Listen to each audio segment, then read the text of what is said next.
আমি এশা থেকে ফজরের নামাজ সামনে ধরার চেষ্টা করব। ওমর ফারুক বললেন, যদি ঘুম ধরে, ঘুম যদি ধরে মসজিদের মধ্যে ঘুমামো। যেই বলছে মসজিদের মধ্যে ঘুমামো, কার কাছে কথা? ওমর ফারুক চেহারা রক্তের মতো লাল করে বলতেছে, রাখাল মসজিদের মধ্যে ঘুম পাড়ার দলিল দে। দলিল লাগবে না? সবাই জোহরের নামাজ পড়া চলে গেছে, ওরা তিনজন চার ফ্যান দিয়ে গল্প মারতেছে। তিনজন বসে আছে, মাথার উপর চার ফ্যান ঘুরতেছে। এক আধ ঘন্টা হয় ওকে গল্প ফুরাই না। ফেরেশতা বলতেছে, আল্লাহ সবাই নামাজ পড়ে বাড়িতে গেল, এরা তিনজন যে চার ফ্যান দিয়ে গল্প করতেছে, কি রেজাল্ট কি? আল্লাহ বলতেছে, চারটা ফ্যান যে ঘুরিছে, এই ফ্যান ঘুরতে যায় যে কারেন্টের খরচ হয়েছে, এই তিনজন এই কারেন্টের বিল আলাদাভাবে না দেওয়া পর্যন্ত এরা জান্নাতে যাওয়ার পারবি না। কারণ মসজিদ আর বাপের ঘর না যে ইচ্ছা মতো ফ্যান ঘুরাবি।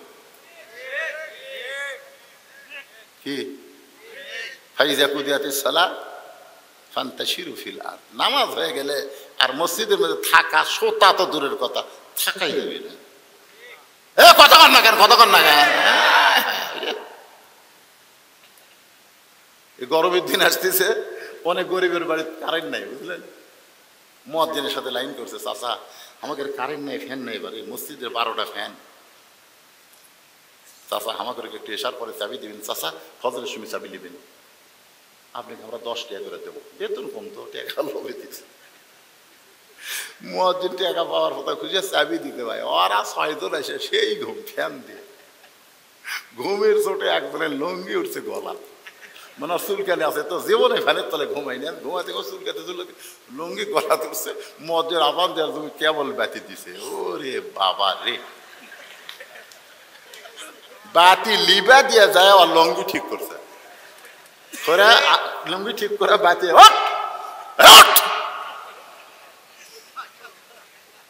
ওর 6 জন লাভ ধরে গেছে। চাচা আপনি এত মসজিদে ঘুম পাড়া যায় নাই। তখন বলতেছে, চাচা মসজিদে ঘুম পাড়া যায় নাই, তার দলিল কি? দলিল কি রে? নিজের চোখে দেখছে, আবার দলিল কি?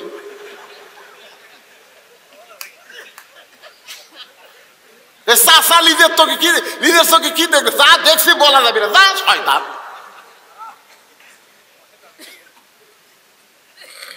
কি ওমর ফারুক বললেন, আজানের গুরুত্ব দিও, আজানের গুরুত্ব দিও। 5 ওয়াক্ত নামাজের মধ্যে সবচাইতে গুরুত্বপূর্ণ আজান হলো ফজরের আজান। জোরে বলেন, কোন আজান? আসসালাতু খায়রুম মিনান নাওম। এতদিন রাখাল নামাজ পড়েছে বারান্দায়, আজকে নামাজ পড়বে সামনে কাতারে। এতদিন বারান্দায় নামাজ পড়েছে, আজকে মসজিদের ভিতরে রাখাল ঢুকবে। আপনারা বলেন তো, ভিতরে ঢোকার একটা নিয়ম আছে না নাই? নিয়মটা হলো ডান পায়ে। ধরে কোন পায়ে?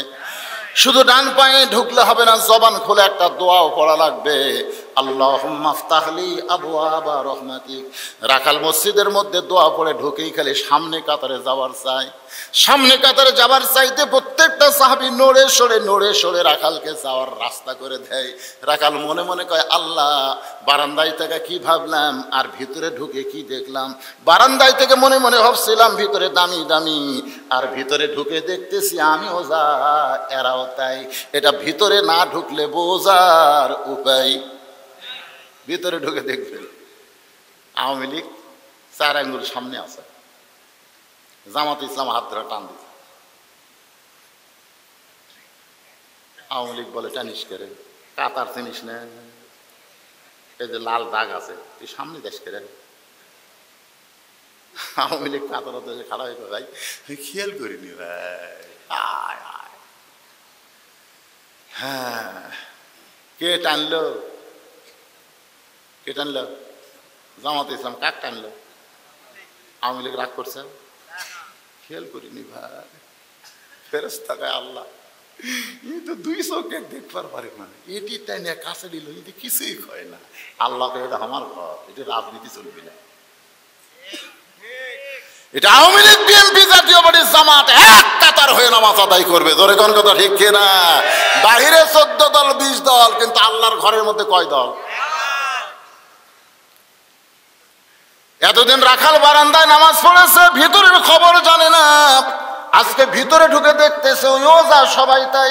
যাইতে যাইতে একেবারে সামনে কাতারের মেহরাব বরাবর প্রথম কাতারে রাখাল দাঁড়ায় ফজরে 2 রাকাত সুন্নত নামাজ আদায় করেছে।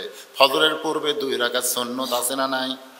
ফজরের পূর্বে 2 রাকাত সুন্নতের এত দাম, আল্লাহ রাসূল বলেছেন আসমান জমিন বিক্রি করে দিলে যে দাম হবে না তার চাইতেও বেশি দাম আল্লাহ 2 রাকাতের সওয়াব দিয়া দিবে। রাখাল ফজরের 2 রাকাত সুন্নত নামাজ পড়ে চুপটি করে বসে আছেন। এমন সময় একজন মুসল্লি মসজিদের মধ্যে ঢুইকে দেখে জায়গা দখল। যেই মুসল্লি মসজিদের মধ্যে ঢুইকে দেখে জায়গা দখল, সেই মুসল্লির নাম হলো ওসমান গনি। ধরে বলেন নাম কি? যে জায়গায় ওসমান গনি নামাজ পড়ে সেই জায়গায় একজন লোক বসে আছে। আল্লাহ রাসূল বলেছেন আমি যখন ইমামতি করব আমি বরাবর পিছনে যেই সাহাবী দাঁড়াবে তার নাম হলো আবু বকর। আবু বকর যখন ইমাম হবে, আবু বকর বরাবর যিনি পিছনে দাঁড়াবে তার নাম হলো ওমর। ওমর যখন ইমাম হবে, ওমর বরাবর পিছনে যিনি দাঁড়াবে তার নাম হলো ওসমান। ওসমান যখন ইমাম হবে, ওসমান বরাবর পিছনে যিনি মুসল্লি হবে তার নাম হলো আলী। আমার আলী যখন ইমামতি করবে, আলী বরাবর পিছনে। আর কারোর নাম রাসূল বলেন না। সাহাবীরা বলে রাসূলুল্লাহ আলী যখন ইমামতি করবে, আলী বরাবর পিছনে কে দাঁড়াবে? রাসূল বললেন মা ইয়ান্তিকু আনিল হাওয়া ইন হুয়া ইল্লা ওয়াহুই ইউহা। এই পর্যন্ত হলো খোলাফায়ে, জোরে কান, এই পর্যন্ত হলো খোলাফায়ে রাশেদিন। তাহলে হযরত ওমর যখন ইমামতি করবে, ওমর বরাবর পিছনে কে? ওসমান। জোরে বলেন নাম কি? কিন্তু আয়েশা দেখে জায়গা দখল হয়ে গেছে। খুতবার মধ্যে ইমাম সাহেব আপনাদের শোনায় আল হায়াউন ওসমান। ওসমান অত্যন্ত সরম এবং নরম ছিল। সুবহানাল্লাহ।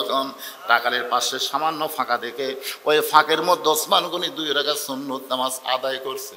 2 রাকাত সুন্নত নামাজ আদায় করার পরে রাখালের দিকে 3 বার তাকাছে। 3 বার। প্রথম তাকাতে রাখাল, দ্বিতীয়বার সেই তাকাতে, তৃতীয়বার তাকাতে রাখাল বারবার আমার দিকে তাকাও মিয়া। মানে মূর্খ মানুষের দিকে আপনি যদি একবার তাকান খেপে দেবে, 2 বার তাকালে রাগে উঠবে। জোরে কোন কথা ঠিক ঠিক। রাখাল এমন গরম হয়ে গেছে, ওসমান গনি ভয়ে দাঁড়ায় বলতেছে ভাইজান শুধু পরপর 3 বার তাকালাম, তুমি এত গরম হইলা, তোমার পরিচয় কি? বলে আমার পরিচয় হলো আমি একজন রাখাল। যেই কইছে রাখাল, ওসমান গনি মুস্কি মুস্কি হাসতেছে। মুস্কি মুস্কি হাসার কারণ হলো রাখাল যারা হবে তারা নরম হলে চলবে না, তাদেরকে গরম হওয়া লাগবে। আপনি যদি রাখাল হয়ে গরু চরাবার যান, আর আপনার গরু যদি কারো আবাদের দিকে যায়, আপনি যদি বলেন বাবা গরু, বাবা গরু, ওদিকে যাস না বাবা, আপনার বলেন তো গরু কথা শুনবে? আর যদি এই গরু, আরে এক ধাপ। মানুষের চাইতে গরুর কান সজাগ। আল্লাহ রাসূল বলেছেন প্রত্যেকটা অভিভাবককে আল্লাহ রাখালের দায়িত্ব দিয়ে দুনিয়াতে প্রেরণ করেছে। এখন হয়তো আপনি বলবেন হুজুর আমার তো গরু ছাগল নাই, আমি কার রাখালি করব? আপনি চোখ বন্ধ করে দেখেন, আছে, আমার বাড়িতেও আছে, আপনার বাড়িতেও আছে। আমার গরু ছাগল নাই, কিন্তু চোখ বন্ধ করে দেখি 42 বছরের একটা গাভী আছে।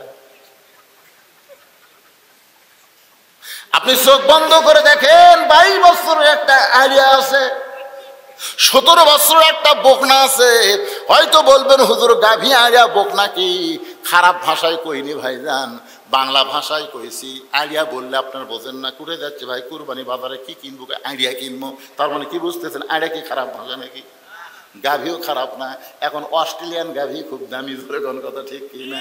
আরে বকনা কিনে মানুষ একটা। কিন্তু রূপক ভাষায় বললাম, আসল ভাষা হলো গাভী আপনার বউ, আড়ে হলো আপনার ছেলে, বকনা হলো আপনার মেয়ে। এই 3টার উপর আপনার রাখালি করার দায়িত্ব আছে না নাই?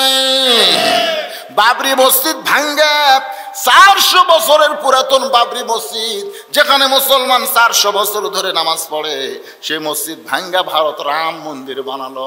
আপনার বলেন তো মন্দির বানানোর জায়গা কি ভারতে নাই? ফাঁকা জায়গা কি ভারতে নাই? কিন্তু ফাঁকা জায়গায় মন্দির না বানায়া বাবরি মসজিদ ভাঙ্গা সেই জায়গায় মন্দির বানালো। তার মানে ভারত মুসলমানের কলিজায় বড় আঘাত দিল। যেই ব্যক্তি জীবনে নামাজ পড়ে না ওই ব্যক্তিও কিন্তু আল্লাহর ঘর মসজিদকে ভালোবাসে। এখান বাসে যে বাসে না? আমার এলাকায় 2 বেনামাজি গন্ডগোল লাগা বলতে বিশ্বাস যদি না করিস মসজিদ ছুঁতো, সব মসজিদ ছুঁবো। আমি গেলাম কে রে নামাজ নামাজ না বললে কি হবে হুজুর? মসজিদ আল্লাহর ঘর আমরা বিশ্বাস করি। তাহলে বাবরি মসজিদ ভাঙ্গা রাম মন্দির বানানোর কারণে বাংলাদেশের 18 কোটি মুসলমানের কলিজায় আগুন ধরে দিছে। ধরে কোন কথাটাকে এ কথা কন না কেন? সেই মুসলমানের বউ ভারতের স্টার জলসা জি বাংলা দেখে গাভী। আপনি রাখাল হয়ে কি করতেছেন? আপনার গরু যদি ঘাস বাদ দেয় পরে আবাদ খাবার যায়, আপনি কি করবেন? দাদা গরু খারে খারে তাড়াতাড়ি তাড়াতাড়ি। বাংলাদেশের চ্যানেল বাদ দিয়ে আপনার গাভী স্টার জলসা জি বাংলা দেখতেছে। আর স্টার জলসা জি বাংলা দেখা মাত্রই মুসলমানের ঘরের মধ্যে হিন্দু করে পূজার বাদ্য বাজতেছে। ওকে নাটক তো হিন্দু পূজা দিয়ে ভরা, হরি হরি হরি হরি লুলুলুলুলুলুলুলুলুলু। তা আপনার গাভীর কারণে যদি ভারতের হিন্দুর পূজা মুসলমানের ঘরে বাজে, আপনি রাখাল হয়ে কিছু করার দরকার নাই। আপনার ছেলে 22 বছরের 4G মোবাইল নিয়ে সারাদিন মোনাজাত করে, সারাদিন মোনাজাত বোঝেন?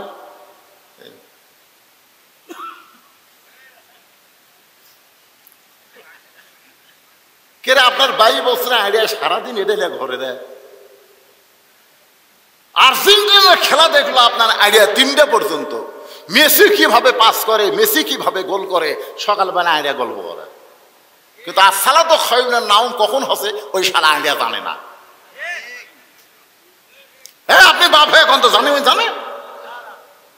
আপনি ঠান্ডার মধ্যে অজু করে বুড়া মানুষ মসজিদে আসতেছেন, জানলা দিয়ে তাকায় দেখে পাও নাই মাথাও নাই। কিন্তু আমার আইডিয়ার মাথাও নেই পাও নেই, কি হলো? মানে আজান শুনে ওই 2.5 হাত হসে। একেবারে আজান শুনবি না দেখে ল্যাপ দিয়েছে মাথার উপর, পাও টানে আনে বুকের কাছে থসে। আপনি যদি রাখাল হন তাহলে আপনি কি করা লাগবে? ইন্দুর যেমন বিলাই ধরে চুপি চুপি চুপি চুপি ঘরের মধ্যে ঢোকা লাগবে। ঢুকে বিসমিল্লাহ কয়ে ল্যাপ টান দিবেন। ল্যাপ টান দিয়ে 3 বার বলা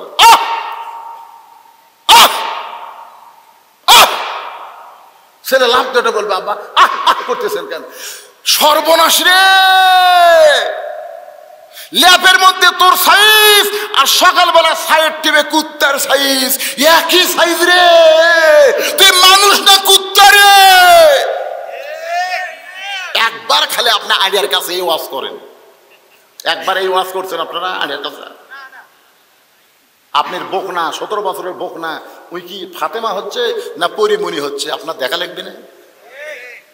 দেখা লাগবে না? আপনার 17 বছরের মেয়ে যদি ফাতেমা হয়, পর্দানিশী হয়, আল্লাহর কোরআন তেলাওয়াত করে, 5 ওয়াক্ত নামাজ পড়ে, আপনি মেয়েটাকে বলবেন মা আল্লাহ তোরে ফাতেমার সঙ্গে জান্নাত দিবে। আর আপনার মেয়ে যদি পরিমণি হয়, এই যুবকেরা বুঝতেছে, আপনারা মুরব্বীরা বুঝা পাবেন না। মুরব্বীরা বুঝতেছেন পরিমণি কাকে হবে? ওই লঙ্গি ড্যান্স দেয়, লঙ্গি ড্যান্স। পরিমণির পেটও তাকে বাচ্চা আসে, আগে বাচ্চা, তারপরে হলুদ, তারপরে বিয়ে, এরই নাম হলো পরিমণি। আপনার মেয়ে যদি পরিমণির মতন হয়, হাই হিল করে কিলকিল করে গোটা পাড়া ঘুরে, আপনি বাবা যতই হাজি হন, যতই নামাজি হন, আপনি জান্নাতে যাবার পারবেন না। পরিমণির দিকে আপনাকে খেয়াল করে পরে ফাতেমা বানাতে হবে। রাসূল ফাতেমার সামনে চোখের পানি বের করে কান্দে। ফাতেমা বলে বাবা কি দুঃখ আপনার মনে? নবী বলে ফাতেমা রে, নবীর মেয়ে হয়েছিস বলে তুই জান্নাতে যাবি, এইটা কখনো মনে করিস না মা। নবীর মেয়ে হওয়ার কারণে আল্লাহ তোরে জান্নাত দেবে না। ফাতেমা বলে বাবা কি হলে আল্লাহ জান্নাত দিবে? রাসূল বললেন আমল করলে আল্লাহ তোরে জান্নাত দেবে। ফাতেমা বলে বাবা মেয়েদের মধ্যে কি আমল করা লাগবে? আল্লাহ রাসূল বলেন বেশি আমল করা লাগবে মা। 1 নম্বর হলো নামাজ, 2 নম্বর রোজা, 3 নম্বর সতীত্বের হেফাজত, পর্দা করবা, আর 4 নম্বর স্বামীর কথা মতো চলবা। এই 4টি আমল যদি করতে পারো ফাতেমা, আল্লাহ তোমাকে 8টা জান্নাতের দরজা খুলে দিবে। সঙ্গে সঙ্গে ফাতেমার কাছে একটা ওড়না ছিল, সে ওড়নাটা বাবার সামনে এইভাবে মাথায় দিল, মাথায় দিয়ে বলতেছে, বাবা আজ থেকে আপনার ফাতেমা পর্দার মধ্যে ঢুকে গেল। আল্লাহ রাসূল বলে, আলী রে, আমার ফাতেমা পর্দার মধ্যে থাকবে। আমার আল্লাহ তাআলা ফাতেমার জন্য বরকত রহমতের দরজা খুলে দিবে। ফাতেমা এমন পর্দানিশী ছিল, দুনিয়া থেকে পর্দার মধ্যে বিদায় নিল। গভীর রাত্রে হযরত আলী ফাতেমাকে দাফন করার পরে আল্লাহর কাছে বলতেছে, আল্লাহ দুনিয়ার জীবন আমি ফাতেমাকে সুখ শান্তি দিবার পারি নাই, আমি বড় গরিব অসহায় ছিলাম। আল্লাহ আমার বিবি আজকে কবরস্থ হয়ে গেল, আল্লাহ তুমি তার পর্দাকে কবুল করে নাও।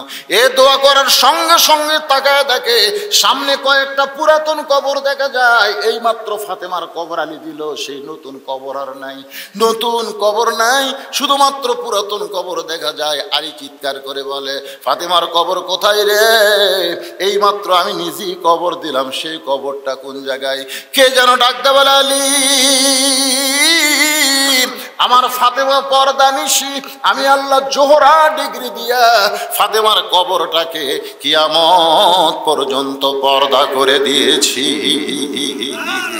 আমার মায়েরা যারা পর্দার অন্তর আছেন গো মা, ওই ফাতেমার সঙ্গে যদি জান্নাতে যাবার চান, আপনাদের 1 নম্বর আমল হলো পর্দা। পর্দা যদি ঠিক না থাকে, আপনার নামাজ রোজা একটাও আল্লাহর দরবারে কবুল হবে না। পুরুষদের জন্য ঈমানের পরে 1 নম্বর আমল হলো নামাজ, আর নারীদের জন্য 1 নম্বর আমল হলো পর্দা। জোরে কার নাম কি? এই পর্দা কিন্তু মেয়েদের দায়িত্ব না, পর্দা পালন করানোর জন্য পুরুষকে দায়িত্ব নেওয়া লাগবে। ছাড়বি না রে হাসরের ময়দান, আল্লাহর সামনে যা কি বলবি জানেন? আমি রাবিয়া হবার চাস না আল্লাহ, আমি ফাতেমা হবার চাস না, কিন্তু এই মরদ সব দোষ কিন্তু আপনার ঘাড়ত দিবি ভাই। এই জন্যে আজ থেকে একটু রাখালি করা লাগবে। কে বাজান, ঘুম ধরছে নাকি রে? ঘুম ধরছে? আচ্ছা যান করে কেমন একটা জিনিস ভিতরে থোয়া যায় না। তবে যতক্ষণ ভিতরে থাকবে ততক্ষণ আপনি পবিত্র থাকবেন, বার হলেই তো অপবিত্র হয়ে যাবেন। আবার ওযু করা লাগবে, কষ্ট করে হলো একটু চাপে থাকুন, একটু চাপে থাকুন। যুবকদের বলতেছি, পেশাবে লাগলে তো ওঠো না, তোমার যৌন শক্তি আল্লাহ বাড়ায় দিবে। সুবহানাল্লাহ। সামান্য পেশাব লাগতে ঘন ঘন করার মতো ডায়াবেটিস হবি রে। কে মনে কষ্ট লিখছেন? ওসমান গনি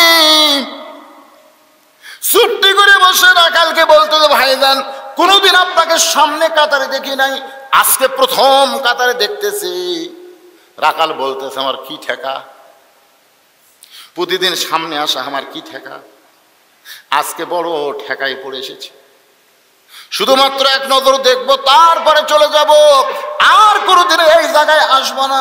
ওসমান গনি বলে, ভাইজান আজকে আপনি দেখতে পাবেন, তার কি গ্যারান্টি আছে?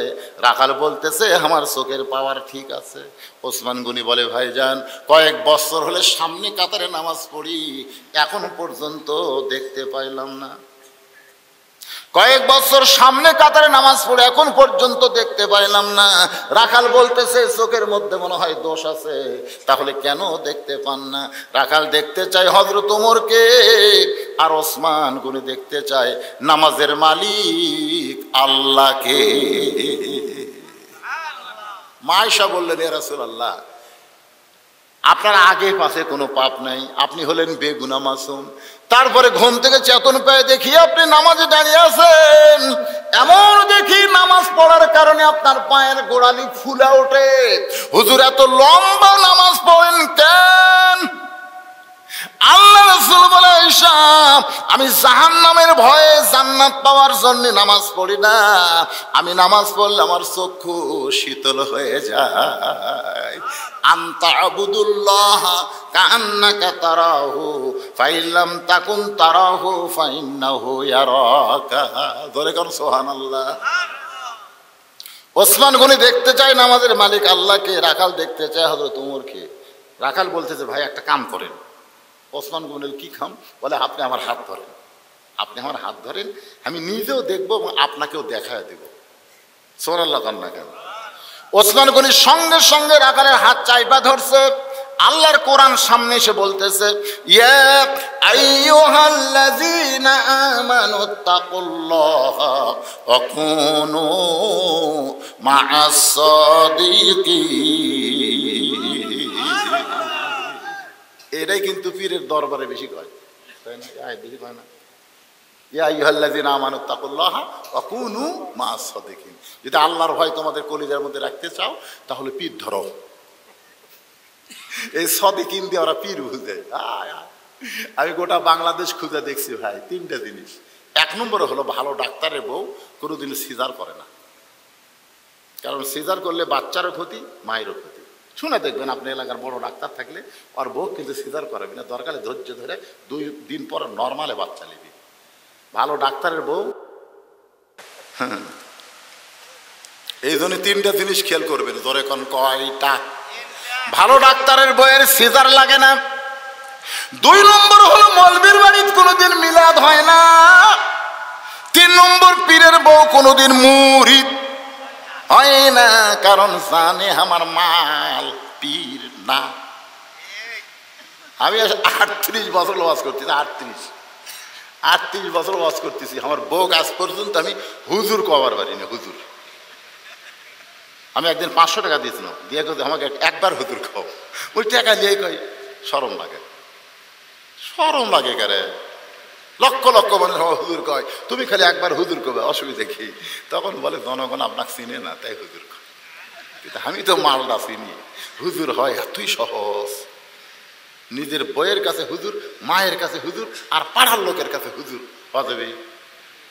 আপনি 10টা গরু জব করে দিল, গ্রামের লোক কোন ভাই খাইয়ে দেয়, খেলে আমাকে একবার হুজুর কও, সবাই হাসি আর কি। জোর করে কি হুজুর আদায় করা যায়?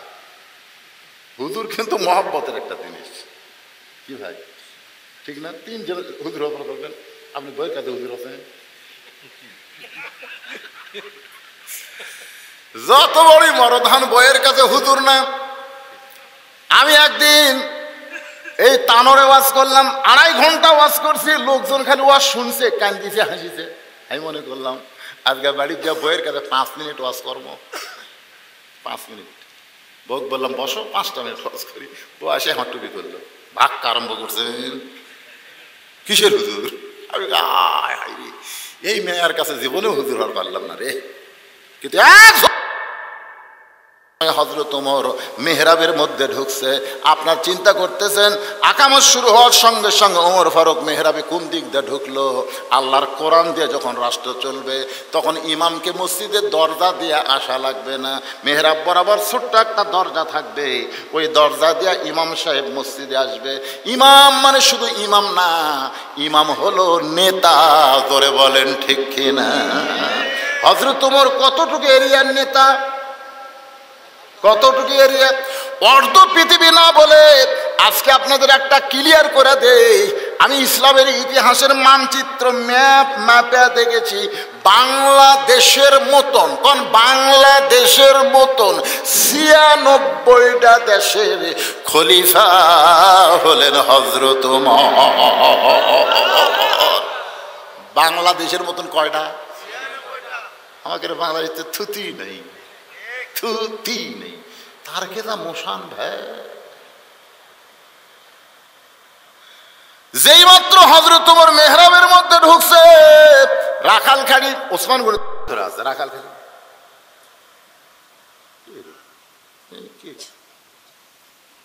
যেই মাত্র মুয়াজ্জিন বলেছেন কদ কামাতিস সালাহ, কদ কামাতিস সালাহ, সঙ্গে সঙ্গে রাখাল আল্লাহু আকবার। ওসমান গনি হাত ছাড়া দিয়ে বলতে তো ভাইজান আল্লাহু আকবার কেন? ইমাম সাহেব ভুল করলে মানুষ আল্লাহু আকবার দেয়, এখন পর্যন্ত আকামতি শেষ হয় নাই, আর তুমি আল্লাহু আকবার লোকমা দিলে। রাখাল বলতেছে এই জন্যই তো তুই কানা, এই জন্য কয়েক বছর হলে সামনে কাতারে নামাজ পড়িস, এখন পর্যন্ত দেখবার পাস না, এই জন্যই তো তুই কানা। দ্বিতীয় কাতারের একজন সাহাবী দৌড়ে এসে রাখালের হাতটা ধরে বলতেছে, পাগল রে, তোকে সামনে দেখি আমার সন্দেহ হয়েছে। যেই লোকটাকে তুই কানা কানা বলে তিরস্কার করতেছিস, যে লোকটা তোর হাত এতক্ষণ ধরেছিল, এই মহামানবকে তুই চিনিস? রাখাল বলতেছে, আমি বারান্দায় নামাজ পড়ি, আমি ভিতরের কাউরে চিনি না। সাহাবী কান্দের বলে, পাগল, যেই লোকটাকে তুই কানা কানা বলতেছিস, ওই লোকটা হলো আল্লাহর নবীর ডবল জামাই ওসমান গনি। রাখাল থর থর করে কাঁপতেছে, কান্দের বলে, আল্লাহ রে, আমি বারান্দায় নামাজ পড়ি, আমি ভিতরের কাউরে চিনি না, এত বড় একটা মহামানবের সঙ্গে আমি তিরস্কার ভাষা ব্যবহার করলাম, আমি খারাপ ভাষা ব্যবহার করলাম, আমি ধ্বংস হয়ে গেছি, আমি ধ্বংস হয়ে গেলাম শুধু ওই পথিকের কারণে। ওই পথিক আমার সর্বনাশ করছে। ওমর ফারুকের দিকে আঙ্গুল তুলে রাখাল চিল্লায় বলে, ওই পথিক আমার সর্বনাশ করেছে, ওই পথিক আমারে কইছে, ওমরকে যদি দেখবার চাও তাহলে সামনে কাতারে নামাজ পড়লে মেহরাবের দিকে লক্ষ্য করবা, যেই মানুষটা ইমামতি করবে সেই মানুষটি হলো হযরত ওমর। আমার সারা জীবনের সাধনা একটাবার শুধু হযরত ওমরকে দেখতে চাই। আর ওমরকে দেখতে এসে ওই মেহরাবের মধ্যে যদি প্রতীককেই আমি দেখতে পাই, তাহলে তোমরা বলো লোকমা দেওয়া ছাড়া তোমার উপায় নাই। আমি আল্লাহু আকবার লোকমা দিয়ে ওই প্রতীককে মেহরাব থেকে সরায় দিব, ওই জায়গায় হযরত ওমরকে আমি এক নজর দেখতে চাই। হাজার হাজার সাহাবীরা কান্দে, মসজিদের সমস্ত সাহাবীরা যখন কাঁদতেছে, রাখাল চিল্লায় বলে, আল্লাহ, বারান্দায় নামাজ পড়া ভালো, এই ভিতরে কেন কান্দা কান্দি শুরু হয়ে গেল? ওসমান গনি বলে, রাখাল ভাই, ভিতরে কান্দার কারণ হলো তুমি যারে পথিক পথিক বলতেছো, তিনি হলেন হযরত ওমর। গাছের গোড়া কাটলে গাছটা যেমন ঠাস করে পড়ে যায়, রাখাল তেমনি পড়ে কাটা মুরগির মতন ছটফট করতে আসছে, বলতেছে, আমির আল মুমিনিন, আমি আপনাকে তওবা পড়াইছি, আমি আপনাকে ভণ্ড কইছি, আমি আপনারে মুনাফিক কইছি, এত কথা বলছি গো আমির, অধম রাখালকে আপনি কিছুই বলেননি। সঙ্গে সঙ্গে হযরত ওমর এক টানে রাখালকে তুলে বুকের মধ্যে চাইপা ধরে কপালে একটা চুমা খায়। সমস্ত সাহাবীরা বলে, আমির আল মুমিনিন, যেই মানুষটা আপনাকে তওবা পড়ানোর কথা বলতেছে, আপনাকে মুনাফিকের কথা বলতেছে, ভণ্ড হওয়ার কথা বলতেছে, আর সেই মানুষটাকে বুকের মধ্যে নিয়ে আপনি চুমু খেলেন, এর কারণ কি আমাদের বলবেন না? ওমর ফারুক বলে, সাহাবীরা রে, রাখালের এত কথা হজম করার কারণ হলো আমি রাখালকে দেখি নাই, রাখালের ভিতরে আল্লাহর কোরআনের বিজয় দেখেছি। আজকে আল্লাহর কোরআনের বিজয় যদি আমরা দেখতে চাই, তাহলে শুধু কোরআনের ওয়াজ শুনলে হবে না, কোরআনের পক্ষে হয়ে কোরআনের আন্দোলন করে বাংলার জমিনে কোরআনের আইন প্রতিষ্ঠা করা লাগবে। জোরে বলেন কথা ঠিক কিনা? আজকের আলোচনা শুনে কারা কারা রাজি? দুই হাত তুলে আমার আল্লাহকে দেখান। লিল্লাহি তাকবীর। টান টান করে হাত তোলেন, হাত নামান, হাত নামান। আল্লাহ আল্লাহ। রাত 2:20 বেজে গেছে, তাহাজ্জুদের সময়। তোমার বান্দারা কোরআনের পক্ষে দুই হাত তুলে কোরআন বিজয়ের আন্দোলন করতে চায়। আল্লাহ এই হাতগুলোকে কবুল করে নেন, জোরে কোন আমিন। আমার বড় ভাই রুহুল আমিন সাহেব কোরআন বিজয়ের উপর ওয়াজ করছে, আর আমরা কোরআন বিজয় করব বলে আল্লাহর কাছে ওয়াদাবদ্ধ হলাম। ভাইজান, আমি মুসাফির নই, মাজুর ব্যক্তি, আপনাদের নিয়ে একটা মোনাজাত করবো। ওই মোনাজাতের আগে যাদের বাপ মা কবরে গেছে, যে কোরআনকে এত ভালোবাসেন, সেই বাপ মা রোহের মাগফিরাতে একটা করে কোরআন শরীফ এই হাফেজি মাদ্রাসায় দান করা লাগবে। 1 টাকার কোরআন শরীফ, এটা আমি বাকি নেব না, নগদ মাত্র 500 টাকা দিলে একটা কোরআন দানের সওয়াব আল্লাহ আপনার বাপ মার কবরে দিয়ে দেবে। যাদের পকেটে টাকা আছে তার কাছে আমার দাবি আছে। বাপ মাকে ভালোবাসেন আপনারা, সে বাপ মা রোহের মাগফিরাতে একটা কোরআন শরীফ দান করবেন। 500 টাকা দেওয়া মানে আল্লাহ রাস্তায় একটা কোরআন দানের সওয়াব।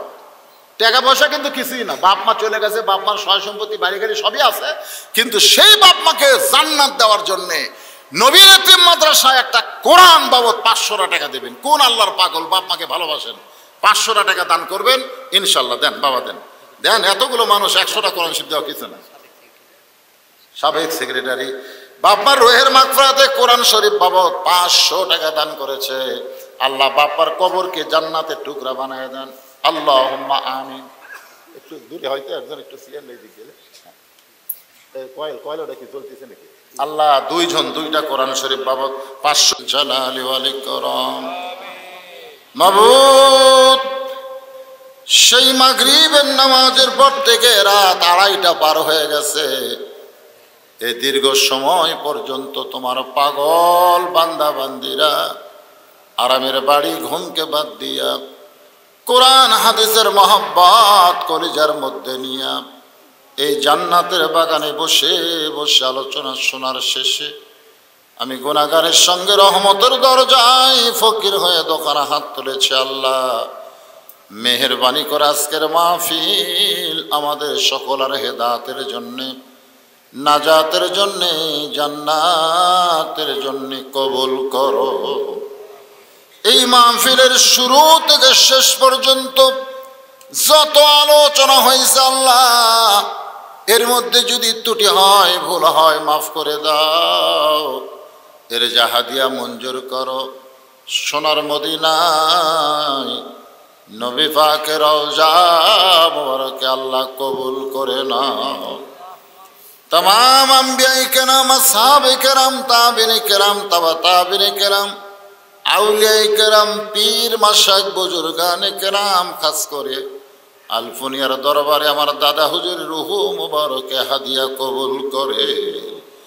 আয় আল্লাহ তাআলা, এই মাদ্রাসা প্রতিষ্ঠা করার সময় যারা সর্বাত্মক সহযোগিতা করেছে, জায়গা জমি দিয়েছে, আজকে যারা কবরে চলে গেছে, আজকের মাহফিলের ওসিলায় সকলের কবরকে জান্নাতের টুকরা বানিয়ে দেন। আল্লাহ আলিয়া মাদ্রাসা, হাফিজি মাদ্রাসাকে কিয়ামত পর্যন্ত কবুল করে নেন। আল্লাহ আজকেও যারা নগদে বাকিদের দান করেছে, সকলের দানগুলোকে জান্নাতের বিনিময়ে কবুল করে নেন। আল্লাহ আমরা যারা হাত তুলেছি, আমাদের জনম দুঃখনী মা, যাদের বাবা অন্ধকার কবরে চলে গেছে, রব্বির হামহুমা কামা রব্বায়ানি সগীরা। আল্লাহ বাপ মার কবরকে জান্নাতের টুকরা বানিয়ে দেন। এই আলিম মাদ্রাসা কবুল করেন। মাদ্রাসার প্রিন্সিপাল আমার ছোট ভাই, মাদ্রাসার প্রভাষক, মাদ্রাসার ওস্তাদ, মাদ্রাসার কর্মচারী, মাদ্রাসার তালবে ইলম যারা পরীক্ষা দিচ্ছে, সুন্দর পরীক্ষা দেওয়ার তৌফিক দিয়ে দেন। আল্লাহ হাফিজি মাদ্রাসাকে কবুল করে নেন। মাদ্রাসার ম্যানেজিং কমিটিকে কবুল করেন। মাদ্রাসার মাহফিলের যারা আয়োজন করেছে, সভাপতি, সেক্রেটারি, কেশিয়ার, আল্লাহ সদস্য সকলকে আল্লাহ আপনি কবুল করেন। যারা তাবারক পাক করতেছে আল্লাহ তাদেরকেও আপনি কবুল করেন। পর্দার অন্তরালের মা বোনের আবেদা সালিহা পর্দানিশী কবুল করে মা ফাতেমার চরিত্র দান করে দেন। আমি অসুস্থ, আমার মতো যারা অসুস্থ হাত তুলেছে আল্লাহ সুস্থতার নিয়ামত আল্লাহ আপনি দান করে দেন। আল্লাহ হাফিজি মাদ্রাসার মুহতামিম, মাদ্রাসার ওস্তাদ, মাদ্রাসার তালবে ইলম আল্লাহ সকলকে কবুল করে নেন। অত্র এলাকার সমস্ত মানুষকে এই দুইটা মাদ্রাসার হিতাকাঙ্ক্ষী বানায় দেন। আল্লাহ আপনাদের বাচ্চাদেরকে মাদ্রাসায় দেবেন, তারা কোরআন হাদিসের যেন এলেম অর্জন করতে পারে। আল্লাহ কবুল করে নেন। আল্লাহ আল্লাহ আজকের মাহফিলের সম্মানিত সভাপতি আমার আয়ুব ভাইকে আল্লাহ আপনি কবুল করে নেন। আল্লাহ আজকের মাহফিলের সহসভাপতি আমার ছোট ভাই আব্দুল মান্নানকে কবুল করেন। আল্লাহ আজকের মাহফিলের প্রধান অতিথি, বিশেষ অতিথি, আজকের মাহফিলের সম্মানিত অতিথি, ইউনিয়ন পরিষদের সম্মানিত চেয়ারম্যান আমার জিয়া ভাইকে কবুল করে নেন। আল্লাহ আল্লাহ এছাড়া অনেকে দোয়া চেয়েছে, আল্লাহ সকলের হকে দোয়া কবুল করেন। গোটা বিশ্বের মুসলমানকে আল্লাহ হেফাজত করেন, বিশেষ করে ফিলিস্তিনের মুসলমানকে আল্লাহ আপনি হেফাজত করেন। আল্লাহ আব্রাহা বাদশাহ থেকে আবাবিল পাখি দিয়ে আপনি কাবাঘর হেফাজত করেছেন। আল্লাহ আপনারই ঘর বাইতুল মুকাদ্দাস 4টা মাস হয়ে গেল আল্লাহ। আল্লাহ ইসরায়েল ইহুদির মানচিত্র থেকে ইহুদিদেরকে ধ্বংস করে দেন আল্লাহ। আল্লাহ আপনি সবই পারেন আল্লাহ। আল্লাহ আল্লাহ আর ভাই আমার জন্য দোয়া করতেছে আল্লাহ, আমার হাতের অবস্থা দেখি আল্লাহ। সকলের কাছে আমি দোয়া চাই আল্লাহ, যে কয়দিন দুনিয়াতে হায়াত থাকে আল্লাহ সুস্থতার সাথে আল্লাহ যেন নেক হায়াত দান করে আল্লাহ। কোরআনের বেশি বেশি খেদমত করার তৌফিক দিয়ে দেন। আয় আল্লাহ তাআলা আপনার দরবারে আমাদের আরো চেয়ারম্যান সাহেব যে গজল গাইলো, ফজর যদি কাজা করে আর জোহরে যদি আমাদের জানাজা হয়, মরে যাওয়ার খবর আমরা কেউ বলতে পারি না আল্লাহ। যেদিন আমাদের মৃত্যু হবে দিনটা যেন জুমার দিন হয়। সামনে রমজান মাস আসতেছে, মৃত্যুটা যেন রমজানে হয়। ইমানের সাথে ইজ্জতের সাথে দুনিয়া থেকে বিদায় নেওয়ার কালে আমাদের জবানে জারি করে দিবেন লা ইলাহা ইল্লাল্লাহু মুহাম্মাদুর রাসূলুল্লাহ।